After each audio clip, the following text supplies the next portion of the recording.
আজকে দেখেন মাশাআল্লাহ এত সুন্দর একটা ড্রেস নিয়ে চলে আসছি, খুবই সুন্দর একটা কালার কম্বিনেশনের ড্রেসটা পেয়ে যাচ্ছেন।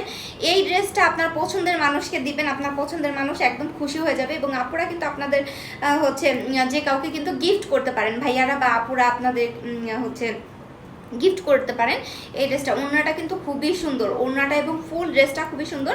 সো আমি কথা না বাড়িয়ে ফুল ড্রেসটায় চলে যাচ্ছি। এই হচ্ছে ফুল ড্রেসটা। ফুল ড্রেসটা দেখেন, এই ড্রেসটা হচ্ছে খুবই সুন্দর একটা ড্রেস কালার কম্বিনেশন, এবং এটা কিন্তু এমব্রয়ডারি এবং সিকোয়েন্স কাজ করা পুরাটাই। ড্রেসের গলার অংশটা দেখেন এইরকম হচ্ছে আপনার কুচি কুচি করা থাকবে, এবং সামনে কিন্তু এই যে টার্সেলগুলো দেওয়া থাকবে। এবং ড্রেসটা কিন্তু খুবই সুন্দর, এবং দেখেন সামনের অংশে কিন্তু সুন্দর করে কাজ করে, এবং ফুল ড্রেসটাই কিন্তু এরকম লেস বসানো থাকবে। হাতার অংশটা চলে আসি আমরা। সো হাতার অংশটা দেখেন, হাতাটা কিন্তু খুবই সুন্দর। সো ড্রেসের হাতাটা দেখেন খুবই সুন্দর, এবং হাতার সামনে কিন্তু আপনার হচ্ছে এমব্রয়ডারি কাজ করা, এবং সামনে কিন্তু লেস বসানো থাকবে, এবং ফুল